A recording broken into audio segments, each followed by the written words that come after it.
Chapter 20. You'll make your mark. Hurry along, children. The guide beckoned, the shadow of the weather factory looming above them. Little Wing had never gotten so close to the ever-so-prominent structure within the city of Cloudsdale, despite the weather factory being both one of the most important buildings in the city and the place of her father's employment. It was from this structure that the Pegasi used their magic to manipulate the weather within Equestria's borders to an extent that they did, and did so far more efficiently than a team of weather ponies could manage in the same time frame. However, it did have a history of malfunctions, at least one of which was entirely Rainbow Dash's fault. But that was entirely beside the point. Little Wing and the rest of her classmates had been taken by the junior flight school on a school trip to come see the famed weather factory First Hoof. They were to be given a tour around the areas of the factory designated as safe for such an affair, seeing the day-to-day lives of the workers and how the factory functioned. Little Wing couldn't help but give a challenging glare to one of the protruding rainbows, considering it to be nothing more than a cheap knockoff compared to what her elder sister could pull off with her speed alone. But, as it was, the class had been gathered around the front entrance by the accompanying teaching staff, where a Pegasus mare had been ready and waiting for them. The fillies and colts gathered around said mare as she called out to them, reading something from a clipboard held in one of her wings.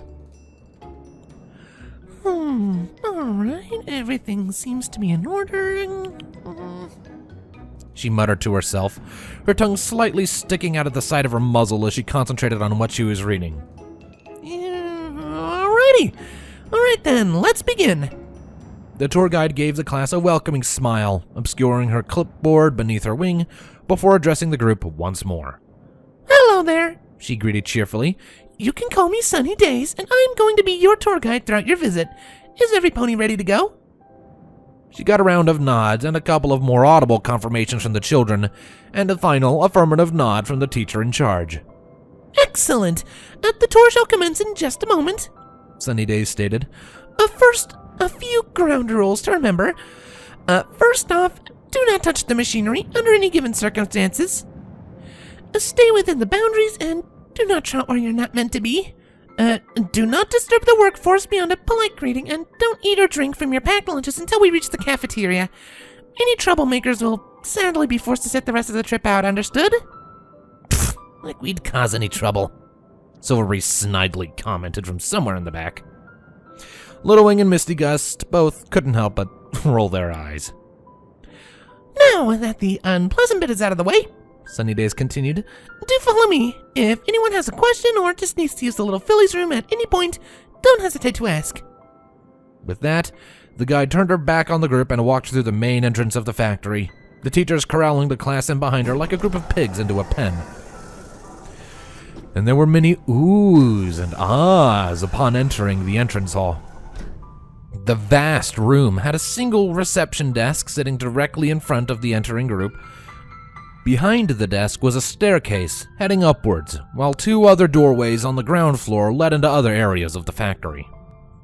The structure was largely made from a mix of highly compact cloud and white marble, 4 pillars lining the room with rainbow fountains streaking down their surfaces. Upon looking up, Little Wing could see several loose clouds lining the ceiling with an almost misty effect drifting among them. Oh, that's really pretty, Misty Gust commented, her eyes glued to the ceiling. Little Wing realized her friend's family also worked at the weather factory and suspected she now knew where the inspiration for her name originated from. Yeah, I guess it is, Little Wing agreed. I think we'll see our dads? I don't know, Misty responded. I kinda hope so, though. I've never seen my dad's job. I haven't either. Well, there's no better time. The guide approached the reception desk and gave the receptionist her clipboard. The class is accounted for. Make sure to log it. The receptionist just grunted in a bored manner in response, taking the clipboard. Sunny Days gave the pony a deadpan glare before returning her smile back onto her muzzle. All right, class, follow me.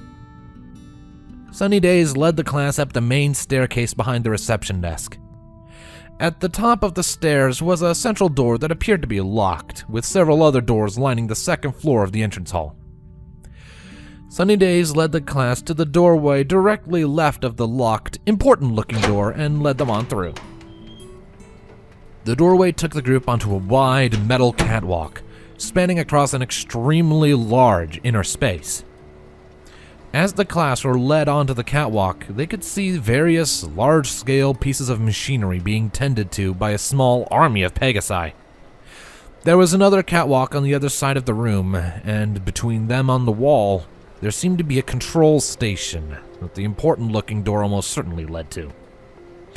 The entire workforce flew back and forth as they utilized the various machines, many of which seemed to be producing various elemental effects that would be embedded within the clouds themselves. Seeing all of this for the first time, the buried human inside Little Wing couldn't help but balk at the sight. Here we have the main factory floor, Sunny Days announced. This is where the elemental effects produced by our various departments are transferred. These machines condense collected water vapor into the average cloud you might find out among the, the clouds. Silverbreeze snorted rather loudly. Ignoring that, the guide continued.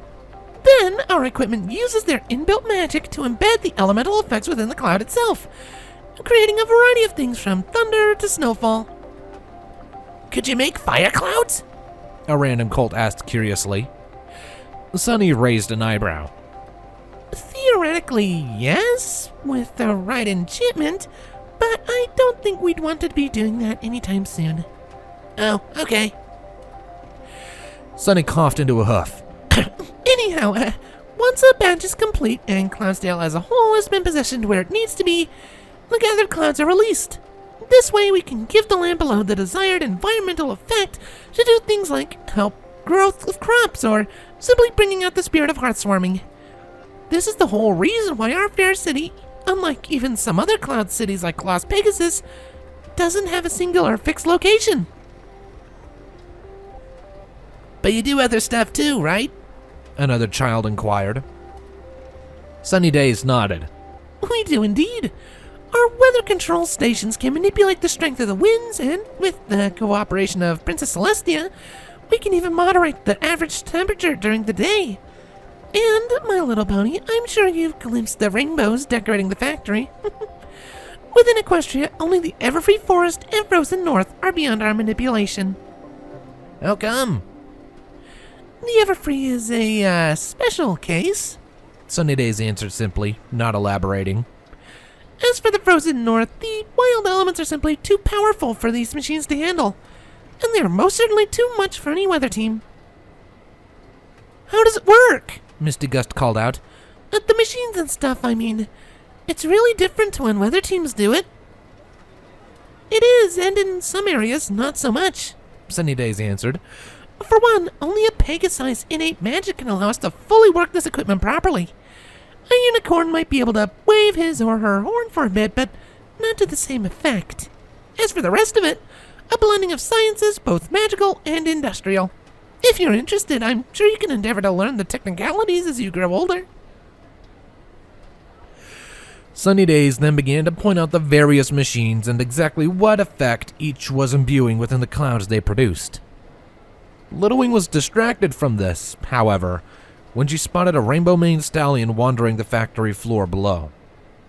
Bo Hot Hoof was moving aside a few tufts of excess cloud that had escaped the previous batch, before filling the now empty machine with some water. He closed up the hatch and twisted various dials until the machine began to give a soft hum, the water inside beginning the process of being evaporated and condensed into cloud. The stallion then glanced up at the catwalk and spotted his daughter watching him from afar. Little Wing waved her little hoof at him, and with a smile, he waved back, silently promising to catch up with her later. At cafeteria, for lunch perhaps? It was then that a panicked shout caught the attention of both father and daughter. And now, children, we shall move on to the rainbow Sunny Days was also interrupted by the shout, and then further as a cloud-shattering boom rocked the factory floor. The fillies and colts all screamed as a bolt of overcharged lightning obliterated the catwalk just ahead of them. The structure screeching and collapsing down to the floor below as Pegasi bolted to get out of the way. They just had to thank their lucky stars that they had the foresight to enchant it so as to not conduct electricity, all just in case of such an event. As Little Wing's eyes trained onto the source, she saw that the machine responsible for the production of lightning clouds had all but burst open, and a blackened mass from inside was spewing out into the factory. Flashes of light visible from within. Storm cloud! Sunnyday shouted in alarm. Children, move back into the reception area in a calm and orderly manner, now! An alarm started sounding as the panicked fools began to scramble to safety. Many of the factory workers began moving off to a safe distance, while others moved to tackle the storm cloud. However, whatever malfunction the machine had suffered had severely overcharged the black mass, and it was spewing out near lethal bolts as frequently as Pinkie Pie produced parties. Just as the group was moving through the doorway, another streak of lightning shot out, narrowly missing both the worker and the group atop the catwalk. However, the bolt did strike the wall near to the exiting Little Wing. The small blast caused Little Wing both to stumble and flap her wings in fright, the momentum sending her over the catwalk's railing. Little Wing! A panicked and upset Misty called out just as she was all but shoved out of the main factory floor. Oh. Little Wing groaned as she rubbed her sore head. Owie.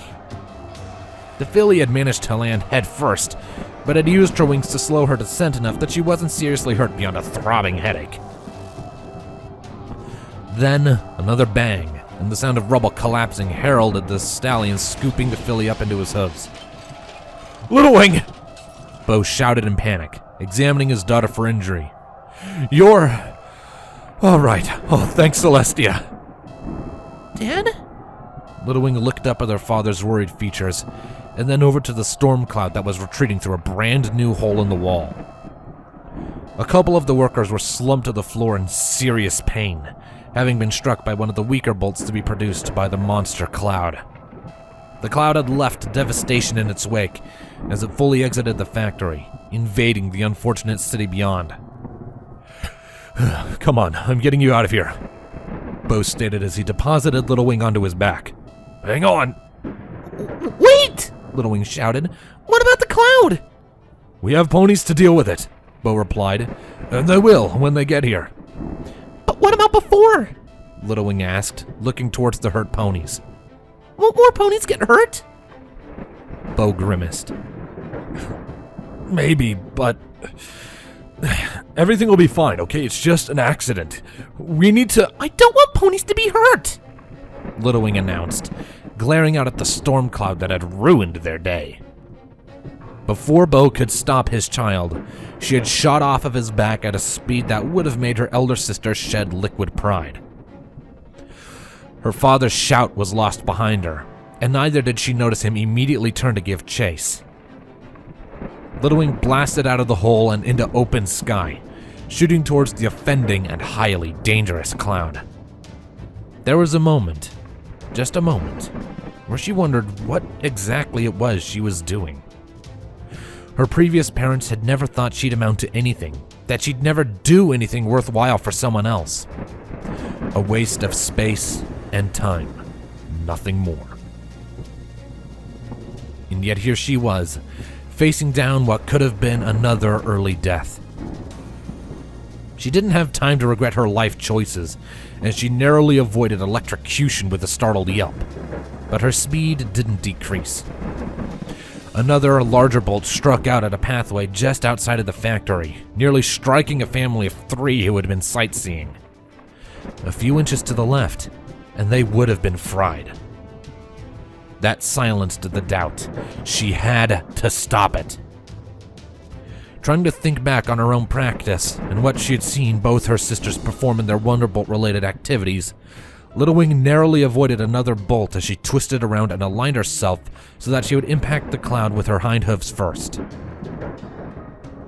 And the impact cut the cloud into 2 perfect halves.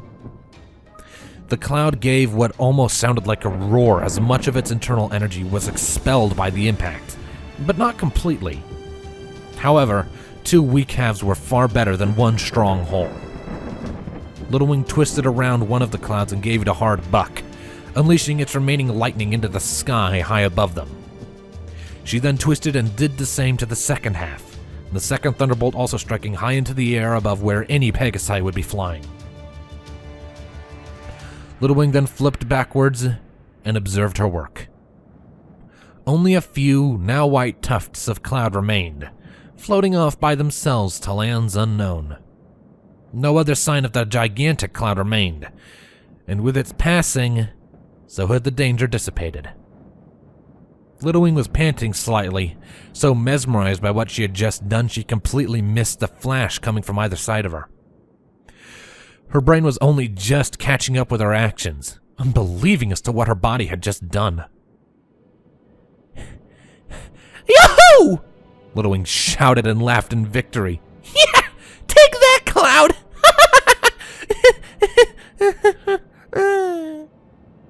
Her massive grin faltered slightly as she caught sight of Bo Hodhoof out of the corner of her eye.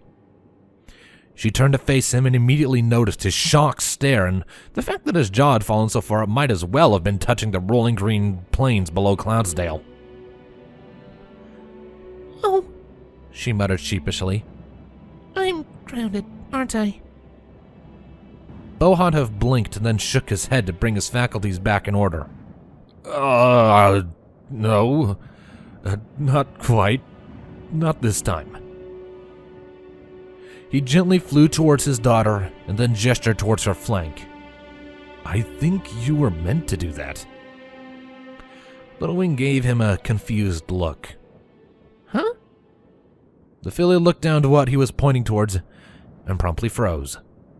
Right there, on her flank, was the silhouette of a majestic phoenix rising out between two separate, gigantic wings rolled out alongside the bird.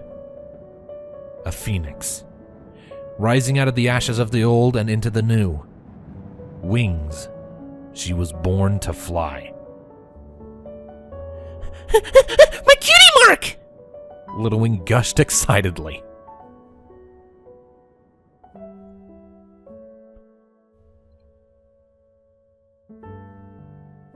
Streamers and confetti caked the walls as several ponies within the home of Bo Hodhoof and Windy Whistle shouted in celebration. Several banners hung from those confetti-covered walls, all depicting the same image of the phoenix between two wings. She got her cutie mark!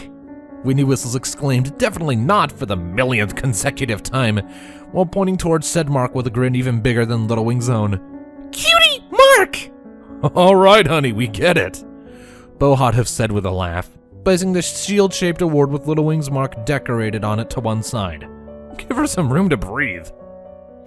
Yes, please, Little Wing muttered as she escaped her mother's bear hug. Breathing is nice. Breathing is good. Yeah, you really showed that cloud who's boss, Rainbow Dash said, putting aside her mug of cider. Couldn't have done it better myself, Squirt. Little Wing glowed at her elder sister and idol's praise, glomping her in an enthusiastic embrace immediately after. Rainbow Dash chuckled, placing Little Wing back onto the ground.